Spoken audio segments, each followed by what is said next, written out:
Okay guys, welcome back. It is Goblin Gang here. Thank you so much for watching. This is the Week 4 recap of the Chiefs game, Ravens at Chiefs. I did skip Week 3, I believe it was Chiefs at Giants. I didn't feel like it was important. There was only one thing important that I will mention briefly here, but starting off, there is special teams. We're going to start off with special teams pretty quickly. Then we're going to go to penalties. There's not a whole lot of penalties. I felt like they did a good job that game, but that's going to be part of that. We're going to go to defense, and we're going to end with offense here. This was a long field goal attempt, as you can see. Looks like it was probably over 50 yards. But he misses again. He's missed a kick every single game now. This is his 5th missed kick, 2 extra points, 3 field goals. So he is struggling a little bit. He did have a good kicking performance this game. He ended up making multiple extra points and field goals this game. The other thing I wanted to say was Nico Remigio's huge kick return. Got it out to about the 50-ish, but he bounced off a tackle and goes. Great saving tackle here by Tyler Loop. Doesn't really do anything, doesn't actually bring him down himself, but slows him down enough where he ends up getting pushed out of bounds at about the 50. So if he is not here, Remigio probably goes all the way. At least attempts. I mean, it's a lot more likely he goes all the way than this. Like, this saved a touchdown pretty much on its own. Without that, there's probably I feel like there'd probably be over an 80% chance that Remigio scores that. They threw a flag on this. It was a tackle, right? Actually, there's a flag there. Right before this play, though, like, this is literally leading up to it. The whistles are not blown dead. He comes down, runs into the defender kind of flips him around, and then kind of throws him, kind of like a suplex almost. I didn't think it was a penalty. I didn't know we could get penalized for that. But it kind of brings him down, right? Kind of throws him over his shoulder, brings him down. It wasn't like it was excessive. I didn't feel like it was excessive. I thought it was a tackle. I mean, the Chargers did that to Travis Kelce a couple years back. I know rules change year by year. I just didn't know that this was a penalty when I watched it. It wasn't like it was blown dead. Like, the whistles didn't blow until after the tackle was made. And the ref then throws a flag, right? This is when the flag is thrown, like literally seconds before this. Like, Zay Flowers is already up, defender's on the ground, and the whistles were not blown here. Like, there was no whistles, so it was just a weird play.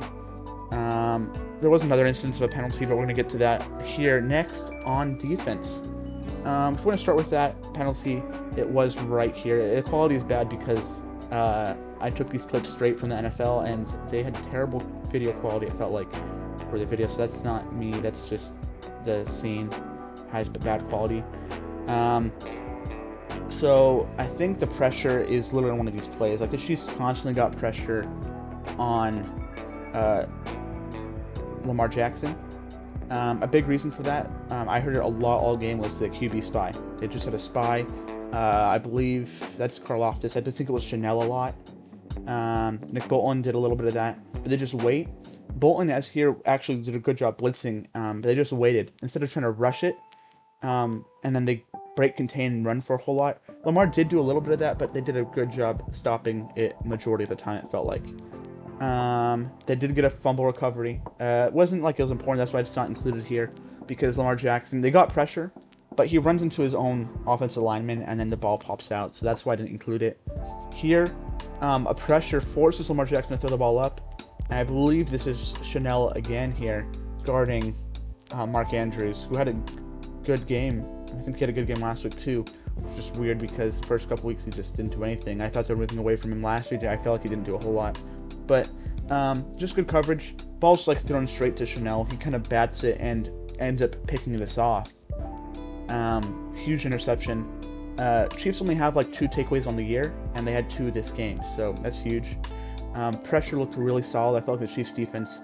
The only problem I have to say about the defense is their coverage. It feels like their pass coverage is still a little weak in general, but they hold them off enough. And if they're with the way they're blitzing this game, I mean, I think that if I'm correct, the Ravens were 0 for 3 on 4th down. The Chiefs' offense had their last drive. I think the Chiefs' offense, or they already put their backups in, right? Gardner Minshew, before the Ravens scored their last touchdown. So it was 13-37 when the Chiefs took out their starters on offense. They ended up scoring a touchdown, a huge touchdown, which Chiefs starting defense did let up. It's Justice Hill, but it was garbage time, so I'm not sure how much that matters. It was a huge run. Did put some effort in there to run him down. It did show some speed. They said Joshua Williams. I'm not sure exactly who that was, because I know there's multiple Williams on that defense. I wasn't sure Joshua Williams. I believe he was with them last year, he had an injury. But I do acknowledge that there's another Williams on this defense, also playing in the secondary. Okay, and the final slide I want to show you guys is the offense, I believe.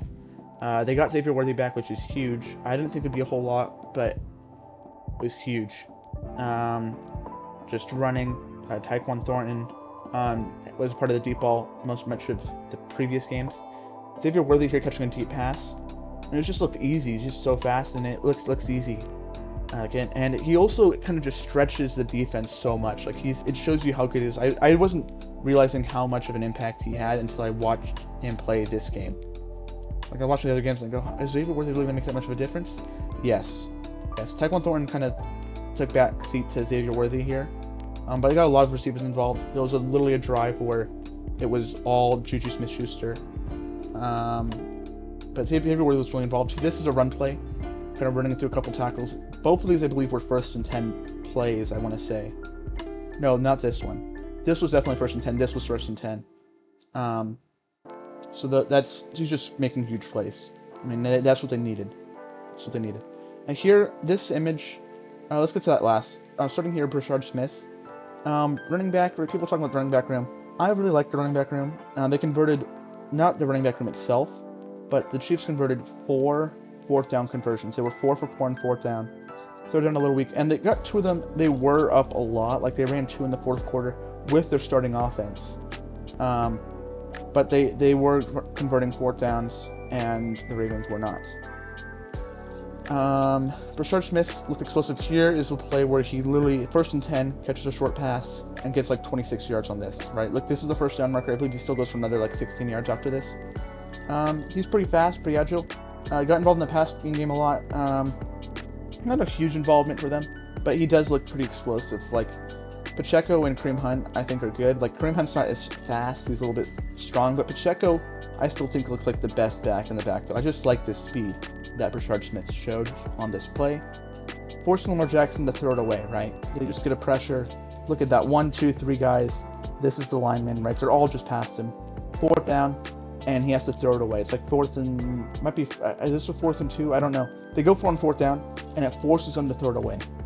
They literally just threw it out of bounds, which is crazy. I think they did that multiple times. I think they had another play. It was with the backup quarterbacks. I'm not counting that as much. But this was a 4th down conversion where they literally forced Lamar Jackson to throw the ball out of bounds on 4th down, giving the Chiefs the ball in good field position. Because either that or to get sacked, right? But the Chiefs defense, they have enough coverage to do that, and this was a good play.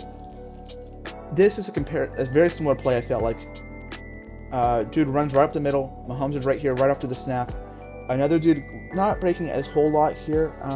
Who would be right guard? I would not know. Honestly, I don't know. I forgot who right. Oh, that Kingsley Suamataia. Yeah, I think he's the right guard now. Not right guard, sorry, left guard. And then left tackle is Josh Simmons. Mahomes, right? Very different play because I believe this play is a pass over the top and get a big gain 1st down. So it's just showing you the difference between Lamar Jackson and Mahomes. The pressure, I guess you could say, is a little not as rough here, but the Chiefs' offense got open. Mahomes was able to fit those tight passes. The coverage wasn't as high. I feel like the Chiefs' defense, the problem might be is they're playing too tightly, too early, and they break open. Like they break open and they're wide open. Like I think that's a problem in some of these plays. Earlier in the season, I wouldn't say that as much. Didn't really see a whole lot on the defense. Kind of focused more on the offense. Started to see clearly. But those are my key points I wanted to make. There's nothing else after this. Thank you so much for watching.